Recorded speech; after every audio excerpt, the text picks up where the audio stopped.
Dokter. Baik, terima kasih. Saya mulai aja. Ini topik yang pertama dulu ya, yaitu penyakit jantung bawaan ya.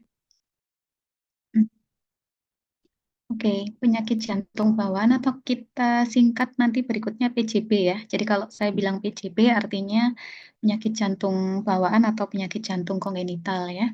Ini epidemiologinya, epidemiologi terakhir ya di Indonesia, angka kejadian PJB ini 8, terjadi pada 8 dari 1.000 kelahiran hidup ya. Oke, berikutnya untuk etiologinya. Jadi dikatakan kalau etiologi PJB itu multifaktorial. Secara umum kita bisa bagi menjadi endogen dan eksogen ya. Endogen artinya secara genetik yang memang bawaan ya pada seorang anak atau bayi yang dilahirkan. Jadi ini bisa herediter, diturunkan ya, diwariskan dari generasi sebelumnya. Kemudian bisa juga random mutation, jadi mutasi yang terjadi secara acak ya, atau bagian dari sindrom ya. Jadi ada kelainan-kelainan bawaan itu yang memang bagian dari gejala sindrom yang terjadi pada anak tersebut. Misalkan pada pasien-pasien dengan Down syndrome ya, atau Turner syndrome, Williams syndrome. Nah, itu mereka memang punya resiko yang lebih besar untuk mengalami penyakit jantung bawaan ya. Lalu ada etiologi yang eksogen dari faktor lingkungan ya. Ini terutama pada saat proses pembentukan organ ya, berarti pada saat kehamilan. Jadi adanya paparan contohnya ya, paparan toksin atau mungkin infeksi selama kehamilan ya, terutama trimester 1 ya saat organogenesis, atau paparan radiasi pada masa kehamilan. Gitu ya. Oke, ini adalah fisiologi perubahan sirkulasi di dalam tubuh pada saat lahir. Jadi antara sirkulasi janin dengan sirkulasi bayi ya, begitu dia lahir itu berbeda ya. Pada saat bayi lahir dia menangis. Nah, pada saat bayi menangis itu oksigen pertama kalinya masuk melalui paru-paru ya. Nah, ini yang akan menyebabkan alveoli parenkim pada paru itu akan membuka ya, sehingga paru akan mengembang ya. Jadi sebelumnya pada saat janin itu alveoli itu masih belum terisi udara. Jadi isinya adalah cairan sehingga tekanannya cukup tinggi. Begitu bayi itu lahir dia menangis, maka oksigen masuk mengisi alveoli, maka tahanan paru juga akan menurun ya. Dan tahanan di ekstravaskuler paru akan menurun ya. Kondisi ini akan menyebabkan tekanan oksigen akan meningkat ya.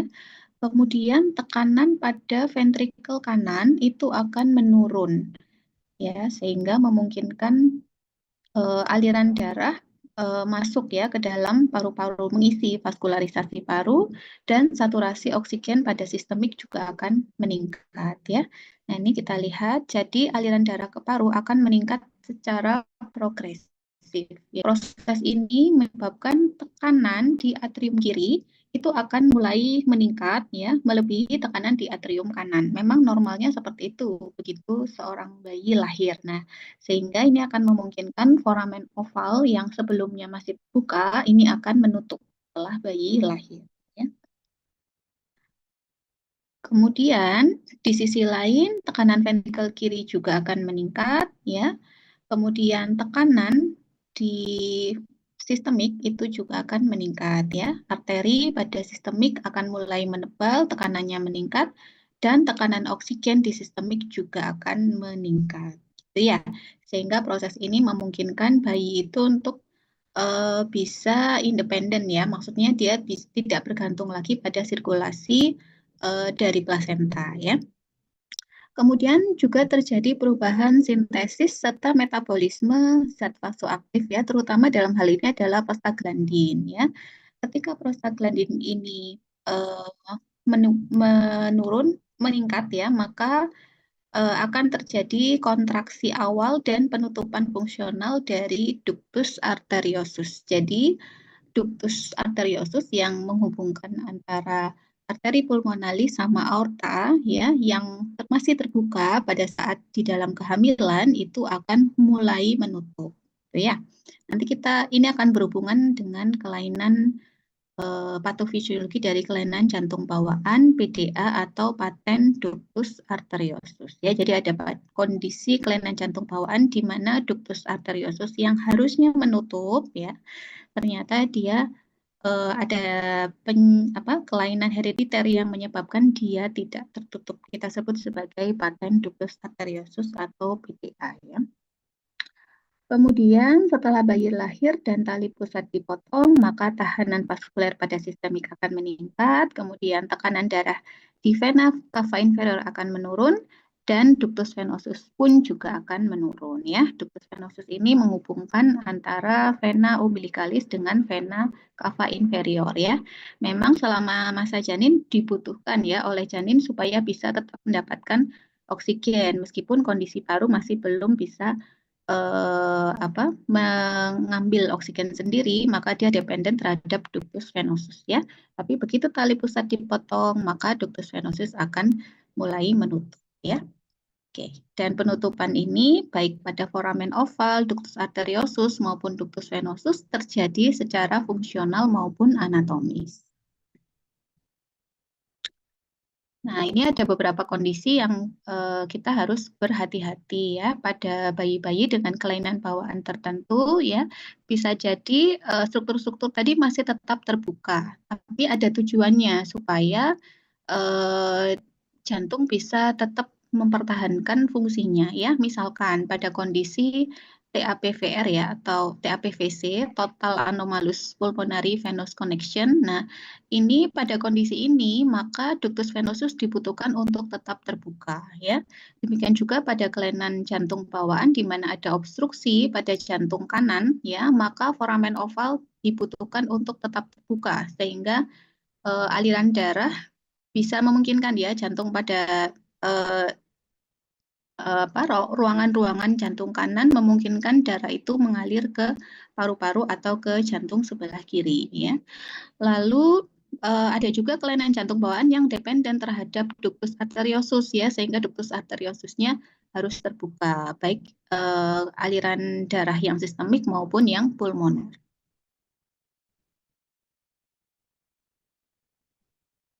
Ya. Nah, ini untuk kelainan jantung bawaan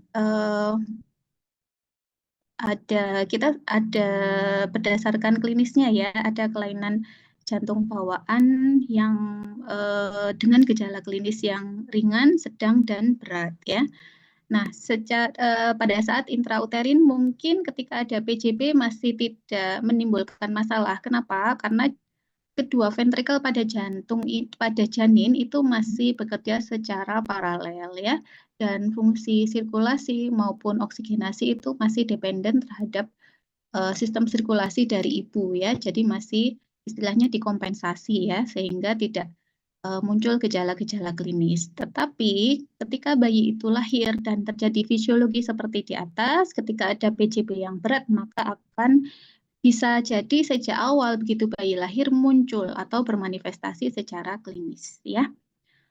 Nah, ada kondisi-kondisi PJB dengan risiko rendah, jadi yang tidak muncul gejala langsung begitu bayi itu lahir, biasanya adalah PJB-PJB yang ringan ya. Misalkan kalaupun ada defek atau lubang yang tidak menutup, defeknya kecil atau ukurannya sedang. Misalkan defek pada septum ventricle ya, di mana ventricle antara kanan dan kiri harusnya septumnya menutup secara sempurna. Kalau ada defek di situ, misalkan defeknya kecil atau sedang, ini masih termasuk dalam risiko rendah. Demikian juga dengan ductus arteriosus yang persisten tadi, kalau ukurannya masih kecil atau sedang, kita sebut risiko rendah.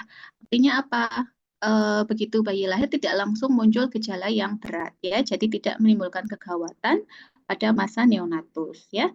Namun ada juga kelompok-kelompok PJB dengan risiko yang tinggi atau kelompok simptomatik ya. Artinya langsung muncul gejala pada saat bayi itu lahir ya, pada saat masa neonatus ya. Seringkali penyebabnya adalah karena penutupan dari ductus arteriosus ataupun tahanan vaskuler paru yang secara mendadak menurun ya.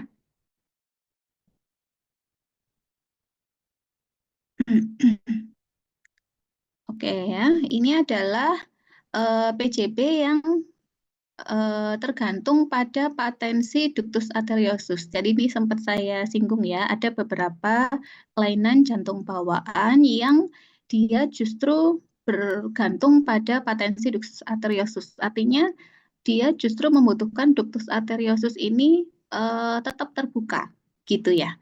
Nah, ini kita bisa kelompokkan menjadi 3 macam.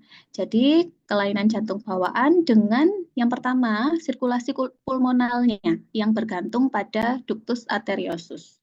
Nah, biasanya kelainan-kelainan ini disebabkan karena ada obstruksi ya pada jantung kanan, misalkan pada katup pulmonalnya, pada katup trikuspidnya ya. Contohnya ini atresia pulmonal, atresia trikuspid ya, atau tetralogi Fallot yang berat. Ya, kenapa tetralogi Fallot masuk ke dalam kelompok ini? Karena pada tetralogi Fallot itu terjadi stenosis pulmonal juga. Jadi pada prinsipnya ada obstruksi juga ya pada katup pulmonal ya, sehingga apa butuh adanya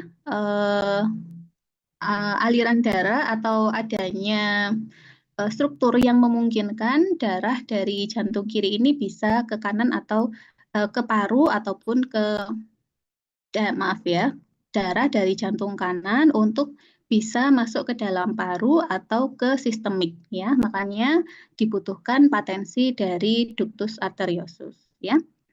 Lalu kelompok yang kedua, sirkulasi sistemik yang tergantung pada ductus arteriosus. Nah, kalau ini yang sebelah kiri ya, yang ada obstruksi, misalkan pada katup aortanya ya, misalkan pada kondisi stenosis aorta yang berat ya, atau koartasio aorta. Koartasio itu penyempitan ya dari aorta, dan interruptus arcus aorta. Jadi antara aorta descendent sama ascendennya terpisah ya. Nah, ini. Jadi pada prinsipnya kondisi-kondisi tersebut menyebabkan obstruksi pada dari jantung kiri ke sistemik ya, ke seluruh tubuh. Karena itu dibutuhkan patensi dari ductus arteriosus ya.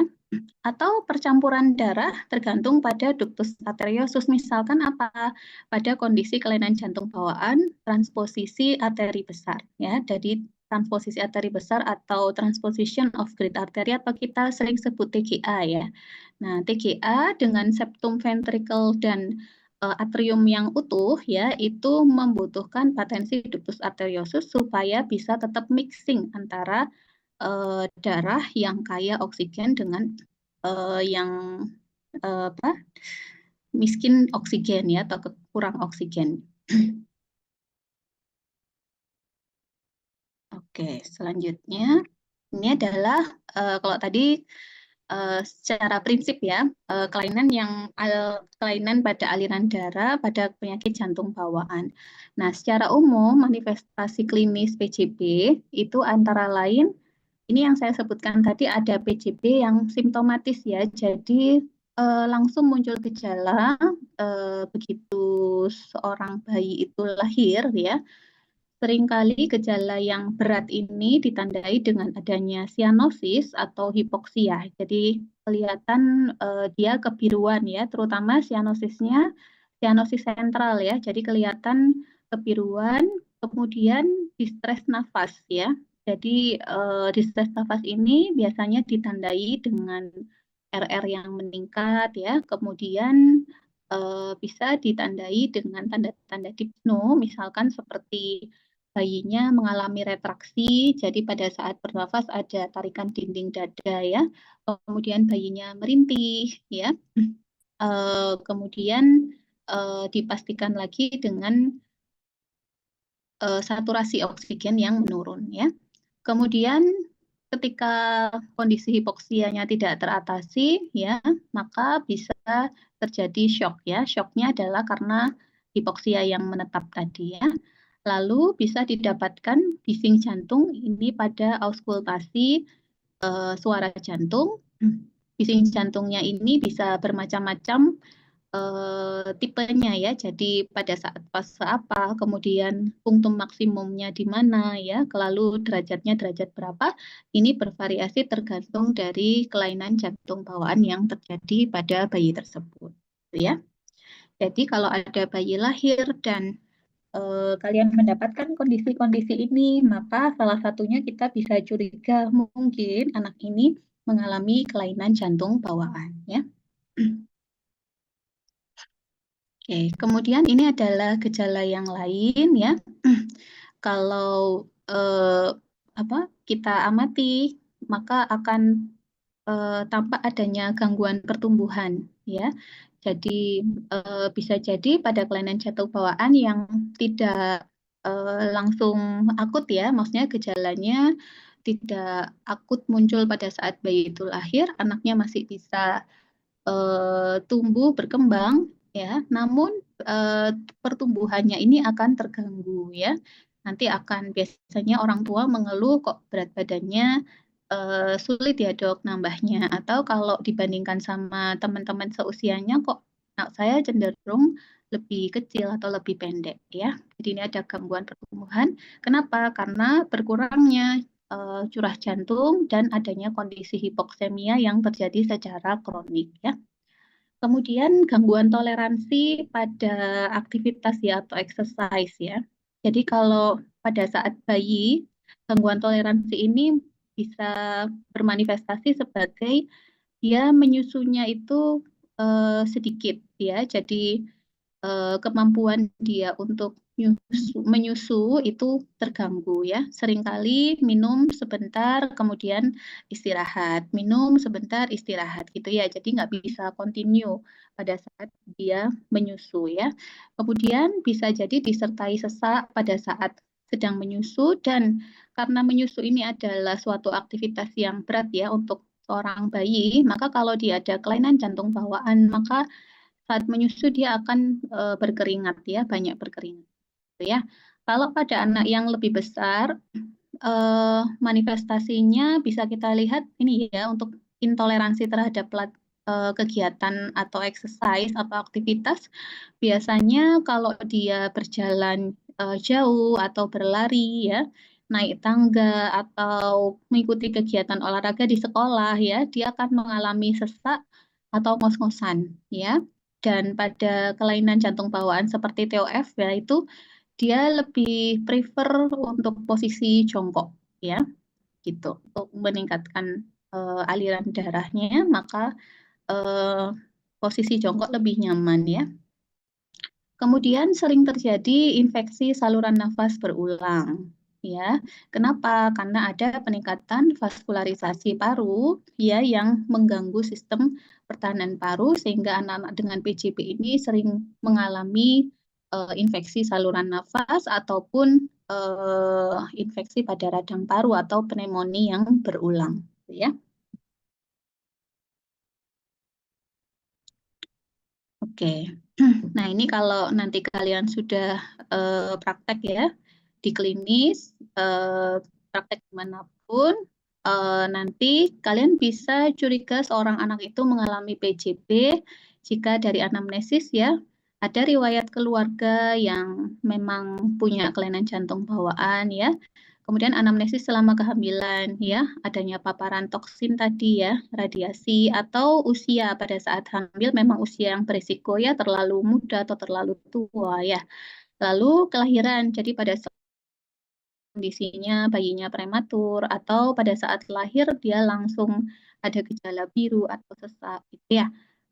Kemudian nutrisi, jadi asupan ya, setelah anak itu lahir ya, kemudian riwayat pertumbuhan perkembangannya bagaimana, toleransi minum dari sejak bayi mungkin ada kesulitan minum, minumnya terputus-putus atau sering berkeringat ya.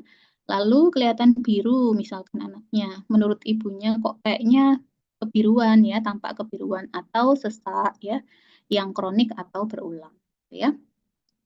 Kemudian pada pemeriksaan fisik kita bisa curiga PJB kalau kita dengarkan ada bising jantung ya, tanpa ada sianosis terutama sianosis sentral ya. Lalu penurunan perfusi perifer ini ditandai dengan nadi yang lemah, akral yang dingin ya. Kemudian hiperaktivitas prekordial. Nah, ini kalau dari pemeriksaan fisik bisa jadi dari inspeksi ya, apa iktusnya ya bagaimana, kemudian perabaan pada iktus ya. Kalau ada bising yang berat biasanya bermanifestasi sebagai trill nih ya. Jadi bergetar gitu ya dinding dadanya. Lalu tekanan nadi ya, perabaan tekanan nadi pada ekstremitas berbeda. Kemudian takipnu, jadi napasnya cepat ya.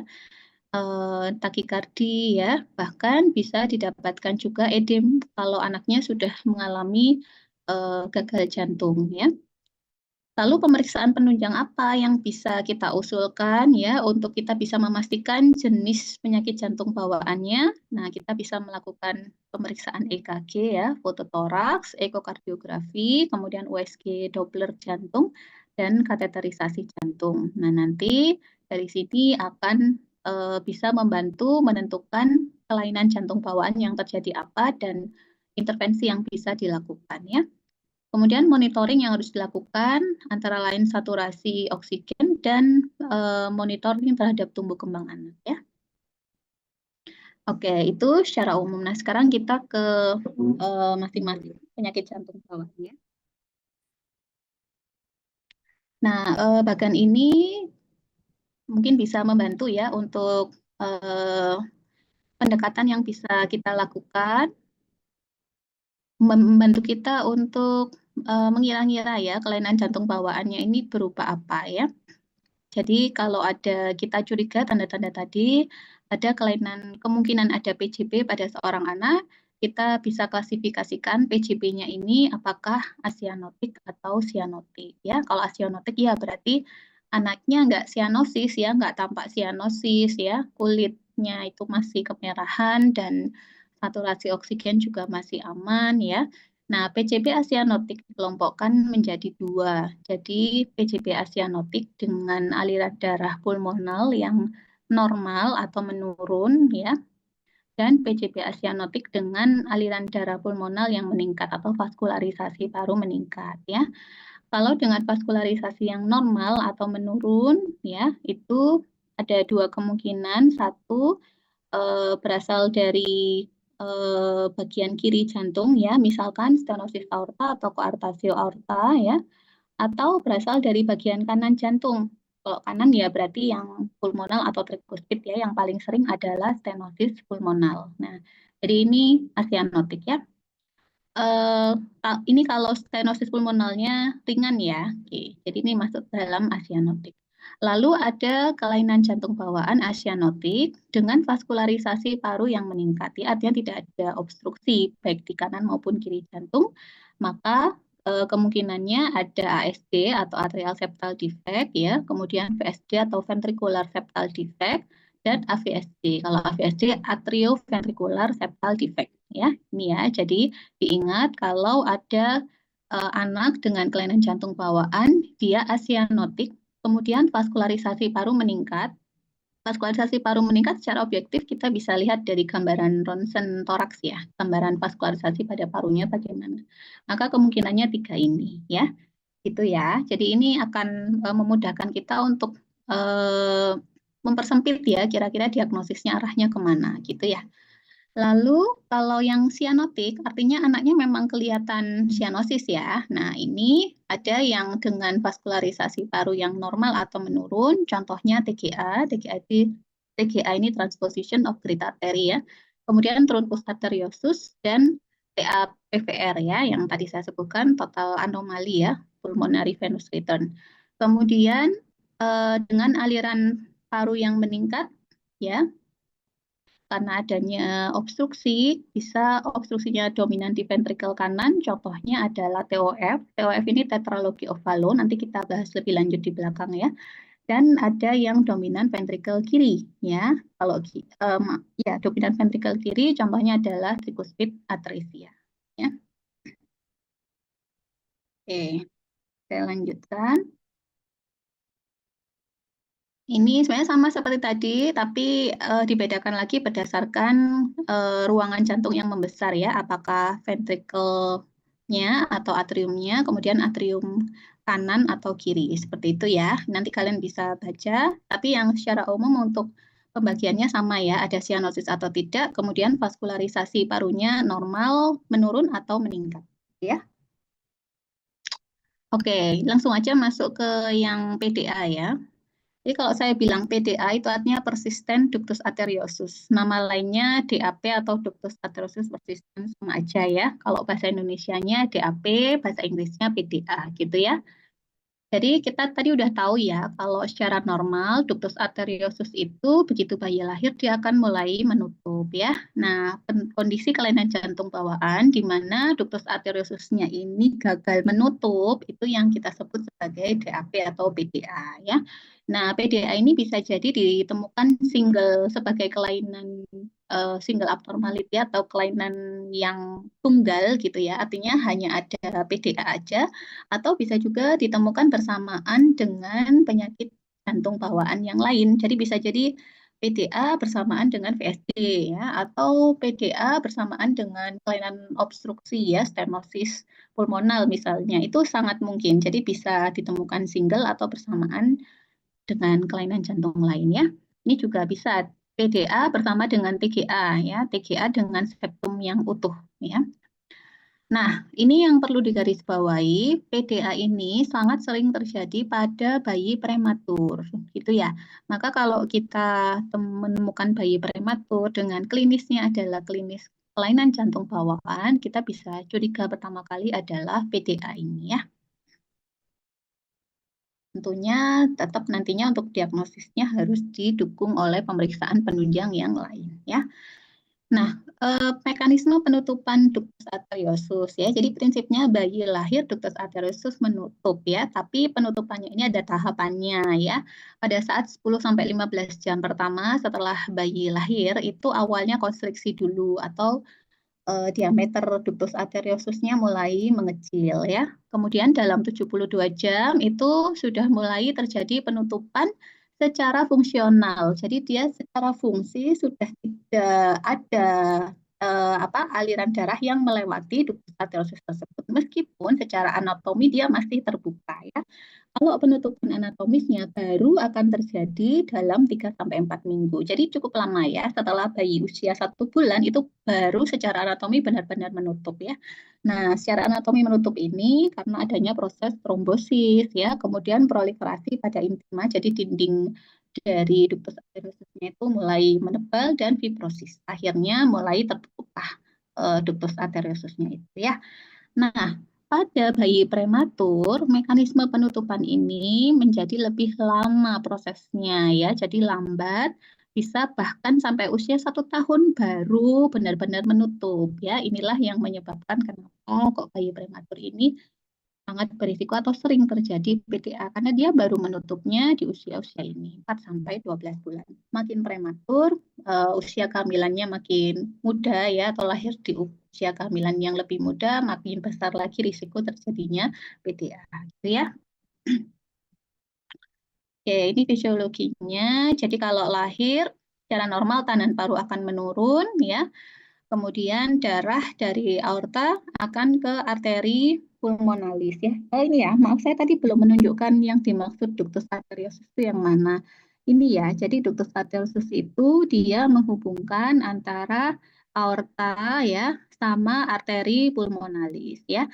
Yang aortanya ini keluar dari ventrikel kiri, arteri pulmonalisnya keluar dari ventrikel kanan.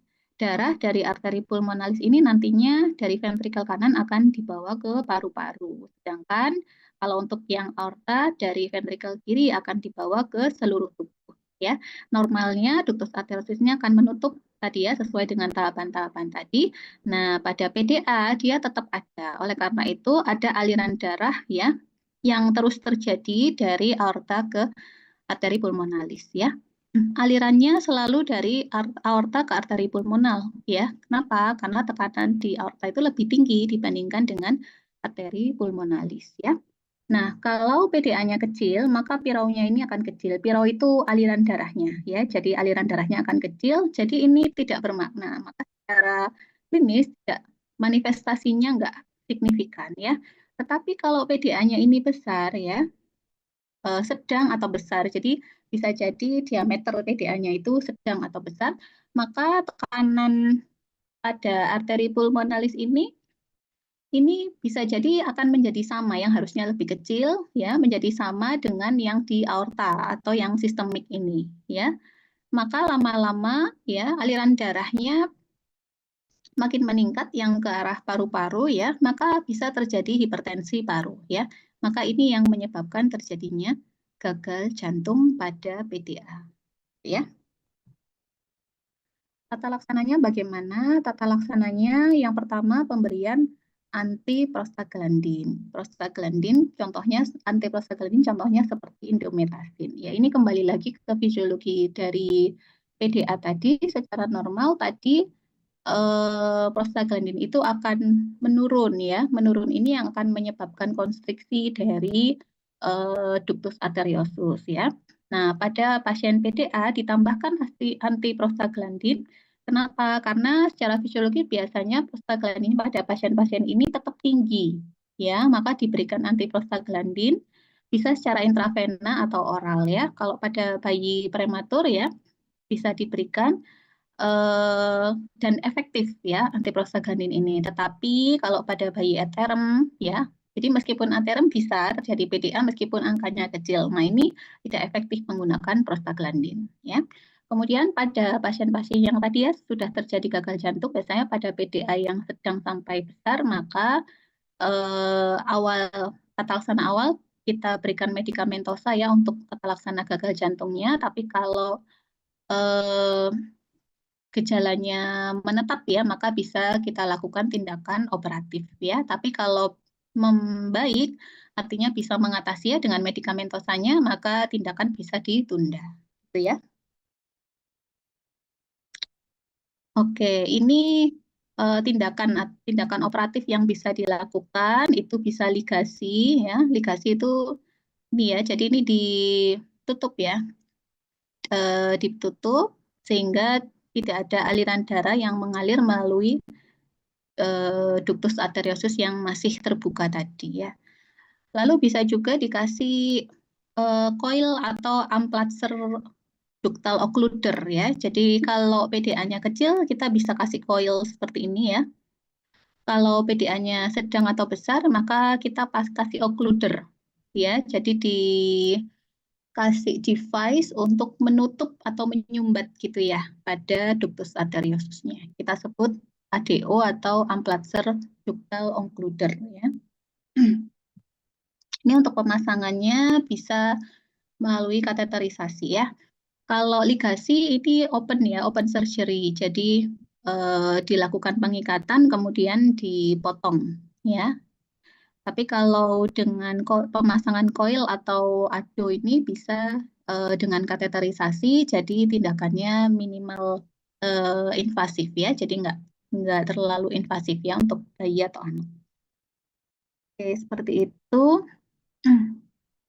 Prognosisnya bagaimana? Kalau PDA-nya kecil bisa menutup spontan ya, seperti tadi disampaikan bayi-bayi prematur biasanya memang butuh waktu lebih lama ya untuk PDA-nya itu menutup.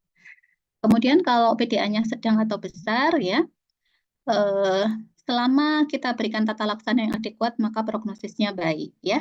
Tapi kalau tata laksananya tidak adekuat, maka seperti yang saya sampaikan tadi bisa terjadi hipertensi paru ya. Jadi aliran darah ke paru sangat meningkat, tekanan darahnya meningkat, akhirnya terjadi hipertensi paru ya. Maka bisa terjadi aliran balik yang harusnya dari aorta ke arteri pulmonal menjadi dari arteri pulmonal ke aorta. Nah, ini yang disebut sebagai sindrom Eisenmenger.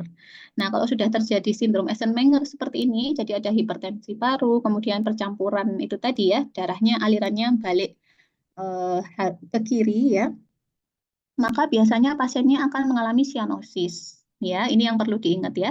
Jadi harusnya kan PDA itu kan asianotik ya, tetapi kalau sudah terjadi hipertensi paru dan sindrom Eisenmenger, maka anak tersebut akan tampak sianotik.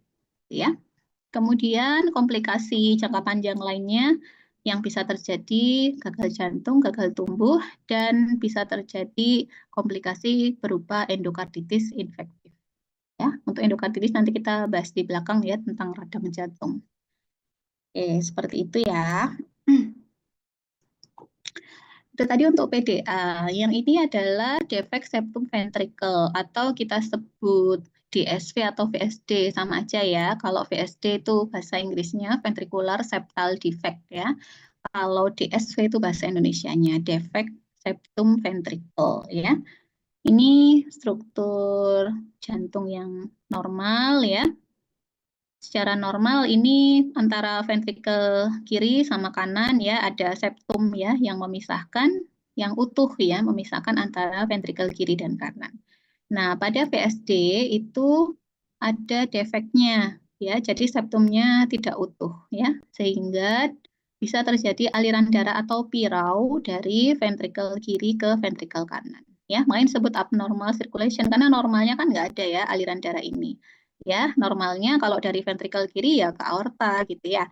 Tapi karena ada defeknya di sini, maka dia balik lagi ke ventrikel kanan ya. Ventrikel kanan, kemudian arteri pulmonal ke paru, baru ke ventrikel kiri, ventrikel kanan, terus ke ventrikel kiri. Itu ya. Jadi ini adalah aliran yang darah yang terjadi pada VSD. Ya. Nah, VSD ini merupakan PJP yang paling sering ditemukan ya. Jadi 20% dari seluruh PJP itu jenisnya adalah VSD ini ya. Nah, sama seperti PDA tadi, VSD bisa jadi dia sebagai kelainan tunggal, bisa juga bersamaan dengan PJB lain. Jadi membentuk beberapa kelainan bawaan terjadi pada satu individu itu bisa ya. Misalkan bersamaan dengan TOF, bersamaan dengan TGA ya, bersamaan dengan DORV ya. DORV itu double outlet right ventricle. Jadi jalan lubang keluarnya right ventricle itu ada dua gitu ya, namanya DORV. Nah, untuk VSD itu ada klasifikasinya berdasarkan lokasi dari VSD-nya ya. Jadi ada VSD subarterial kalau lokasinya di bawah katup pulmonal dan aorta ya. Lalu ada VSD perimembran ya. Kalau VSD-nya lokasinya pada pars membranacea ya, dan VSD muskular kalau pada pars muscularis ya. Ini jadi pembagian ini adalah berdasarkan lokasi dari defek septum ventricle-nya itu ada di mana ya. Kemudian kelainan hemodinamik apa yang terjadi sesuai gambar tadi ya. Jadi ada pirau atau aliran darah dari ventrikel kiri ke ventrikel kanan. Seberapa besar piraunya tergantung dari besar VSD-nya. Jadi VSD juga sama ya, berdasarkan ukurannya pun ada VSD yang kecil, sedang, dan besar ya. Maka semakin besar defeknya, maka akan semakin besar juga pirau yang terjadi dari ventrikel kiri ke kanan tersebut ya. Kalau VSD-nya kecil, maka piraunya tidak bermakna. Biasanya tidak terjadi perubahan ya pada ruang-ruang jantung, jadi tidak ada pembesaran pada ruang-ruang jantung maupun pembuluh darah. Biasanya kalau pada kondisi seperti ini dilakukan pemeriksaan ronsen EKG itu masih normal ya. Tapi kalau pada VSD sedang atau besar ya, piraunya besar ya, yang dari kiri ke kanan. Nah, ini ya, sama seperti tadi bisa terjadi hipertensi pulmonal ya.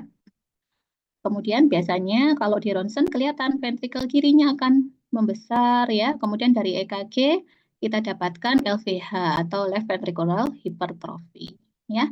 Nah, ini kalau menetap ya, yang awalnya piraunya dari kiri ke kanan ya, lama-lama tekanannya sama ya antara kanan sama kiri, dan semakin berkelanjutan justru tekanan kanan lebih besar daripada yang kiri, maka piraunya berbalik dari ventrikel kanan ke ventrikel kiri. Sama seperti PDA tadi ya, ini yang kita sebut sebagai Eisenmenger syndrome. Jadi Eisenmenger syndrome bisa terjadi pada PDA, bisa juga terjadi pada VSD ya.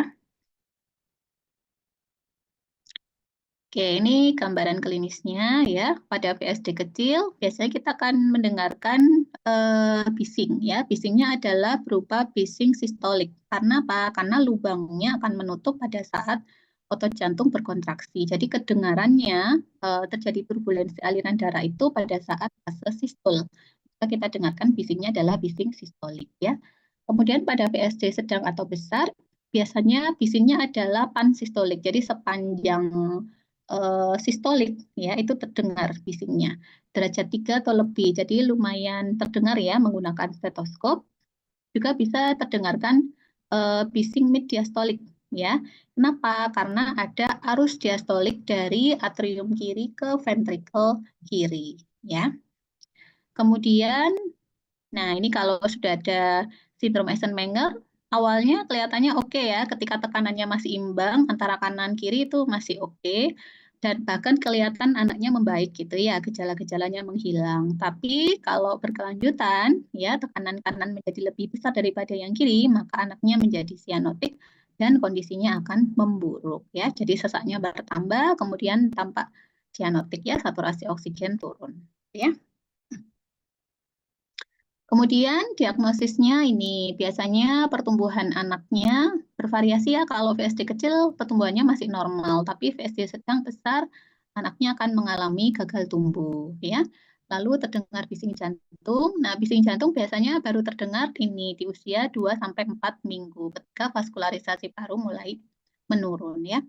Lalu foto dada ya, ronsen, maka akan kelihatan ventrikel kiri yang membesar dan vaskularisasi paru meningkat. Oke. Ini maaf ya, saya singkat ya. VKI ini maksudnya ventrikel kiri ya. Jadi ventrikel kiri membesar, vaskularisasi paru meningkat. Ingat tadi ya, bagan tadi, kalau ada kelainan jantung bawaan, asianotik dengan vaskularisasi paru meningkat ya. Salah satunya adalah VSD ini. Kemudian EKG didapatkan ventrikel kiri yang membesar ya.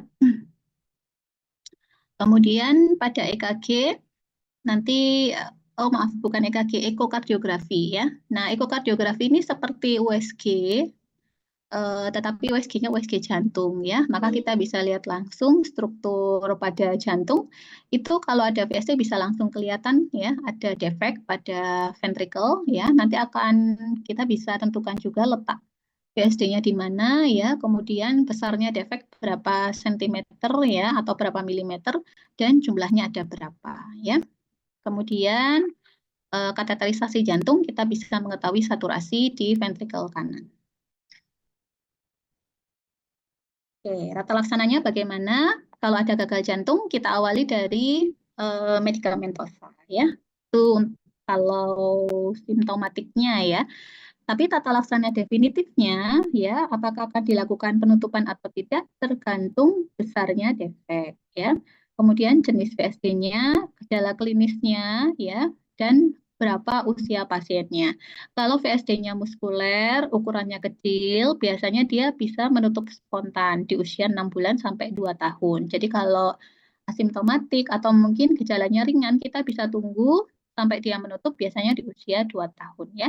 Kalau baru ditemukan di atas usia 2 tahun ya, usia 3 tahun, 4 tahun ya misalnya, masih ada VSD-nya. Nah, ini kemungkinan menutup spontannya ini akan lebih kecil ya. Maka kalau VSD-nya kecil, anaknya lebih dari 2 tahun, biasanya kita bisa konservatif ya, karena tidak ada dampak atau efek ya pada hemodinamik maupun pada tumbuh kembang anak tersebut ya.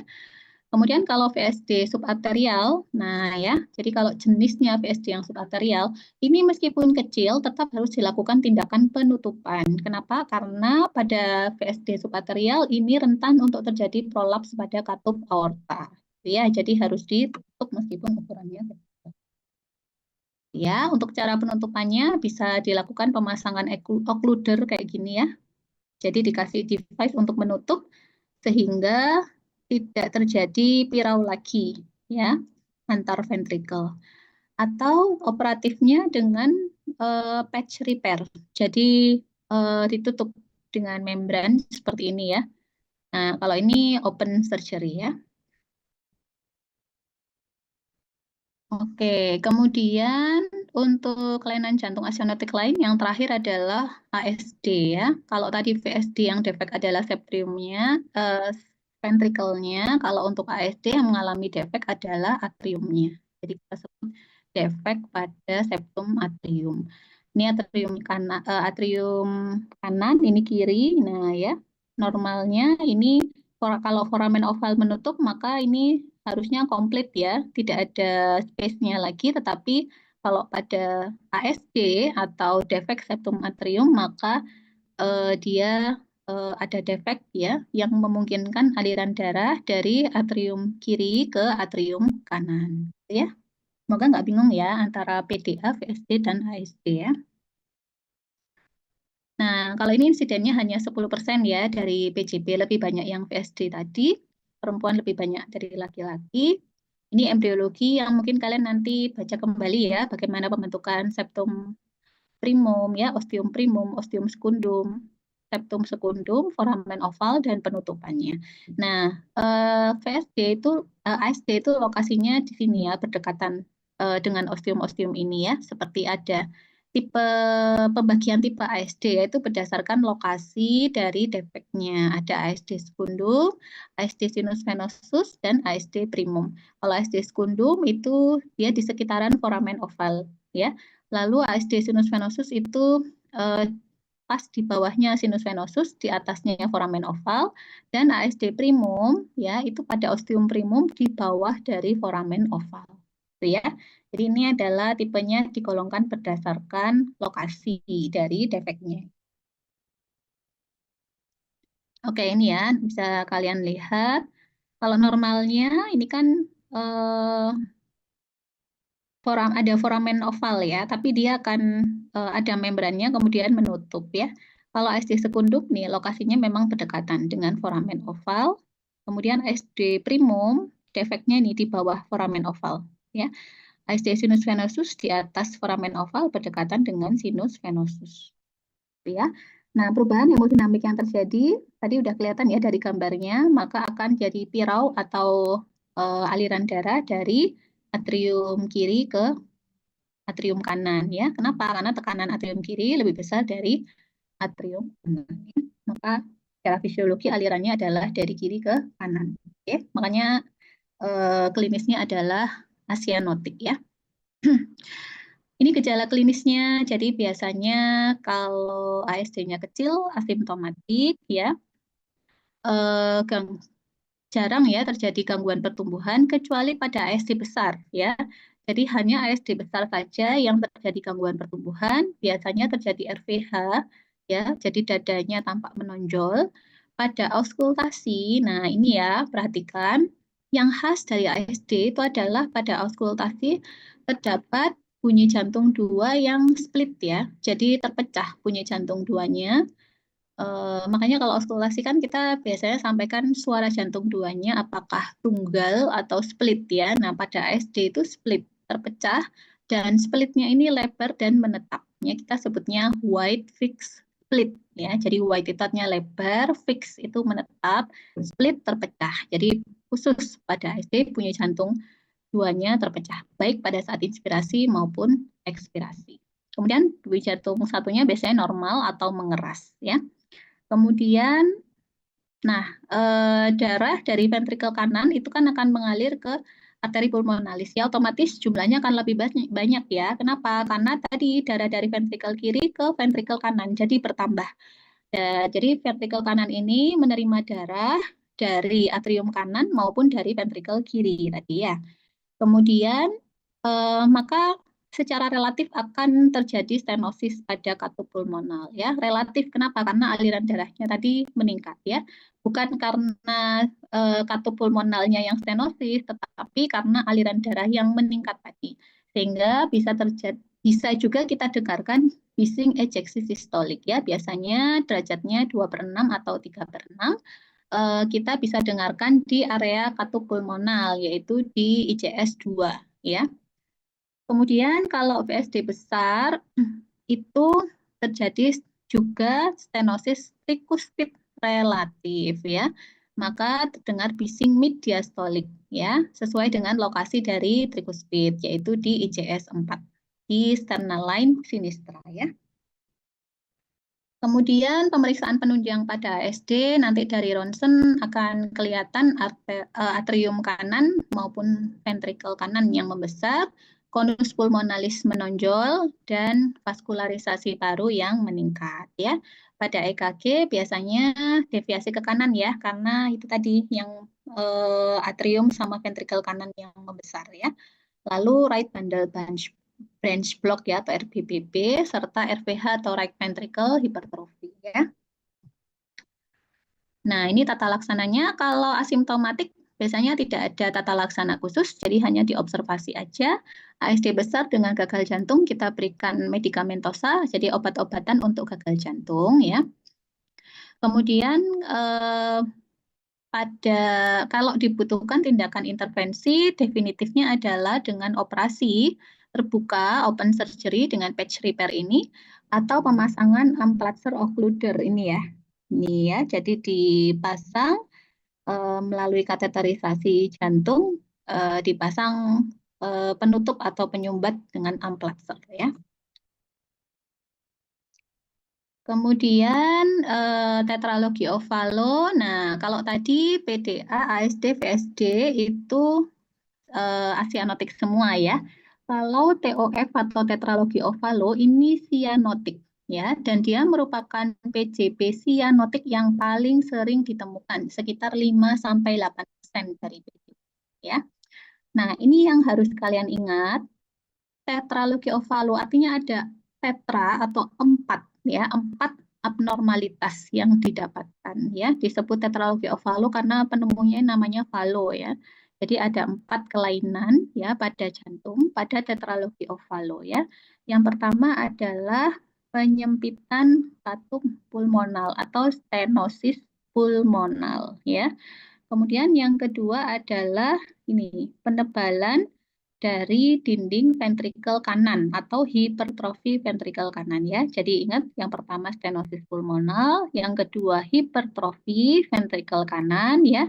Yang ketiga overriding aorta. Jadi aorta itu kan normalnya keluarnya dari ventrikel kiri ya. Nah, dia sedikit overriding ke kanan ya. Jadi kita sebut overriding aorta atau displacement aorta ya. Lalu yang terakhir adalah ada VSD-nya yang keempat. Oke ya. Jadi ada 4 kelainan ini yang membentuk penyakit yang disebut sebagai tetralogi ovalo. Dan ingat bahwa TOF ini dia termasuk penyakit jantung bawaan sianotik ya. Nah, dari 4 kelainan tadi yang paling penting adalah VSD dan stenosis pulmonalnya ya. Pada TOF VSD-nya hampir selalu besar defeknya ya. Dan derajat sianosisnya itu ditentukan oleh derajat dari stenosis pulmonal ya. Gejala TOF-nya makin berat kalau stenosis pulmonalnya makin berat. Itu ya. Kemudian bagaimana kelainan hemodinamik yang terjadi pada TOF? Tadi kita tahu ada stenosis pulmonal, jadi ada obstruksi jalan keluarnya darah dari ventrikel kanan, ya, karena ada stenosis pulmonal tadi. Lalu ada VSD yang besar juga kan tadi ya, maka piraunya kan dari kiri ke kanan, ya. Tapi karena dia besar ukurannya, ya, lama-lama akan terjadi pirau balik, ya, kanan di kanan jadinya besar, maka berbalik piraunya dari ventrikel kanan ke ventrikel kiri atau right to left shunt kita nyebutnya ya. Pirau dari kanan ke kiri ya. Maka apa? Yang harusnya tadi dari ventrikel kanan ke paru, akibatnya dia nggak ke paru ya. Maka vaskularisasi paru akan menurun. Gitu ya. Ini ya, jadi ini manifestasi klinisnya stenosis pulmonal ya, makin lama makin berat. Jadi kelihatan dia biru ya. Kalau stenosis pulmonalnya berat dari usia kecil, bayi hitungan minggu sampai bulan sudah kelihatan ya. Kalau besar apa maksudnya kalau ukurannya kecil ya, dia bisa bertahan sampai usia yang lebih besar ya. Maka pada anak-anak yang besar ini dengan TOF, dia lebih nyaman dengan posisi squatting atau jongkok ya. Kenapa? Karena pada saat jongkok, maka resistensi vaskuler di perifer ini akan naik ya.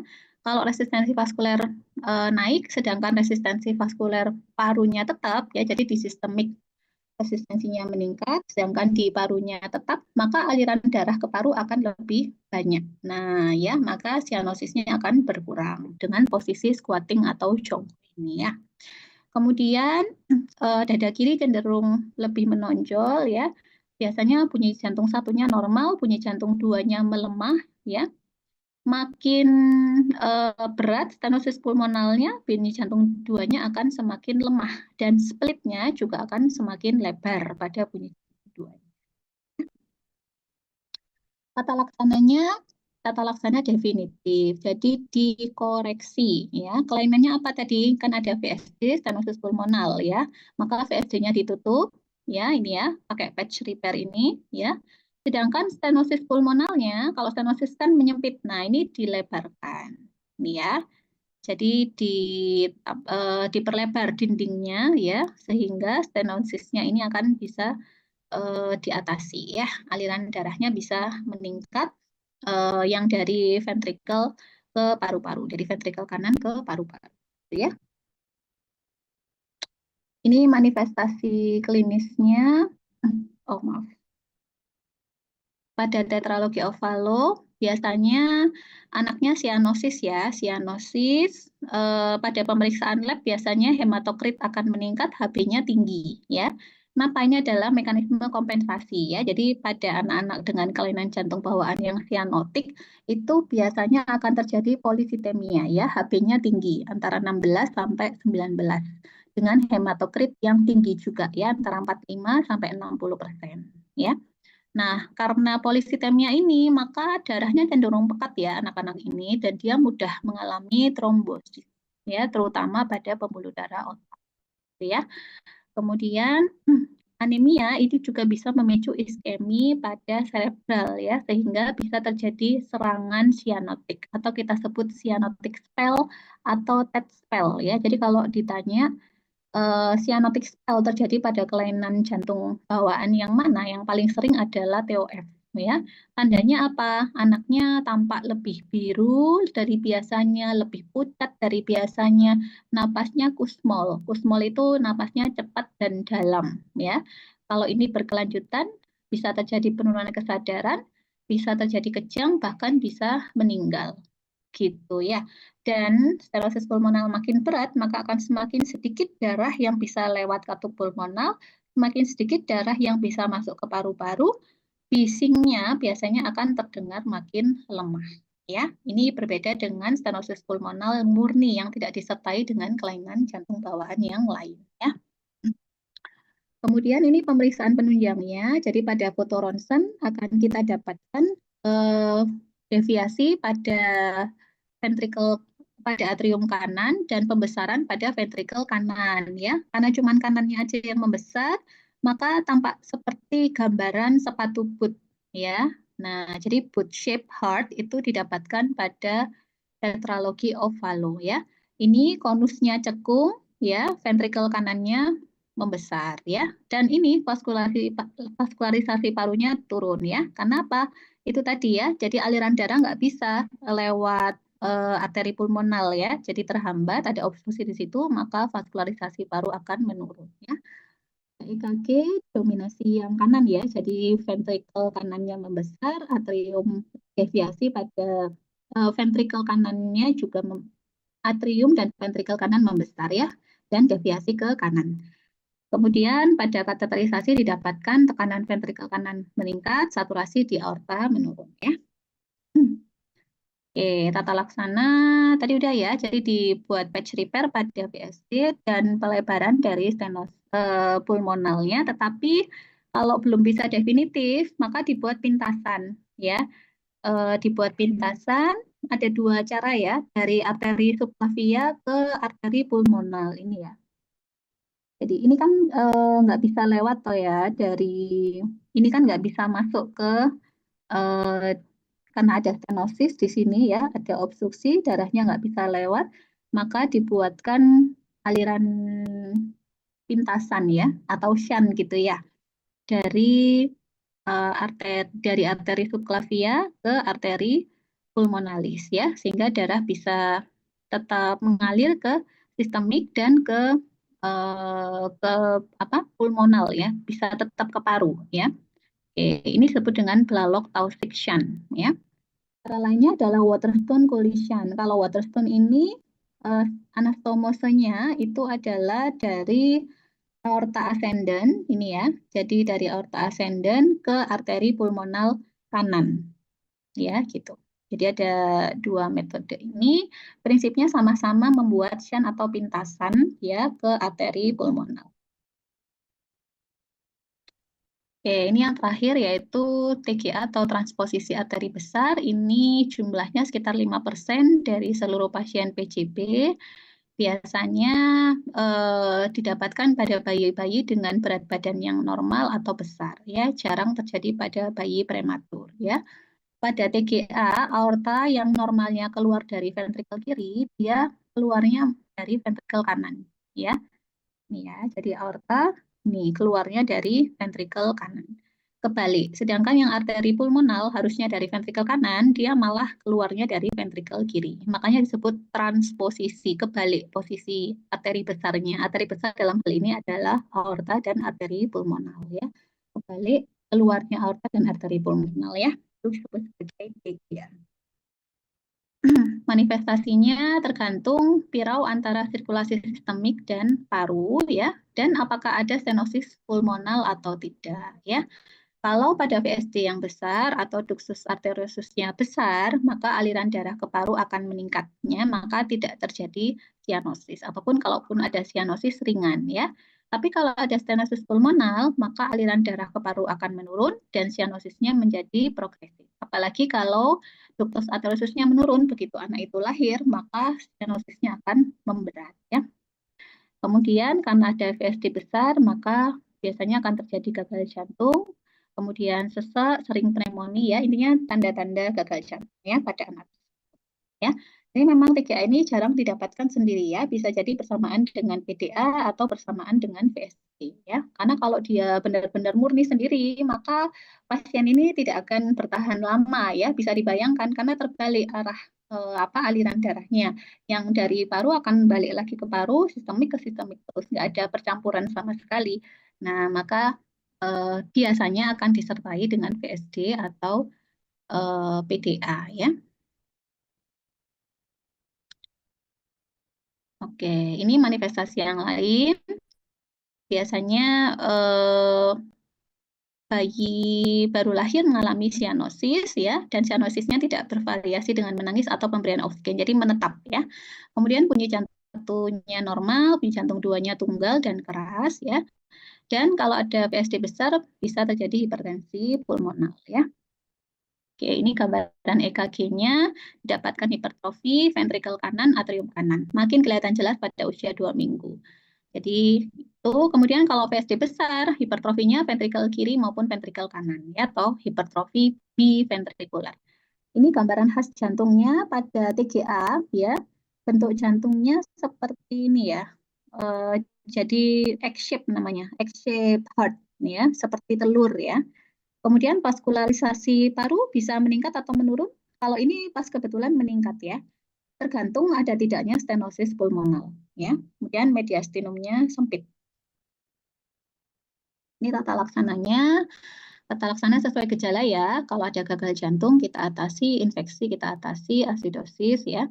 Kemudian dilakukan septostomi atrium atau balon trial septostomi ya, atau rescue prosedur. Jadi ini kita membuat VSD yang besar ya. Intinya membuat lubang ya atau aliran yang memungkinkan aliran darah ke arah paru maupun ke sistemik ya.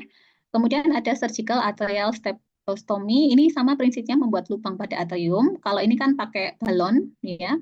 Kalau septostomy pakai balon, kalau ini dengan pisau ya, sebut operasi Blalock Hanlon.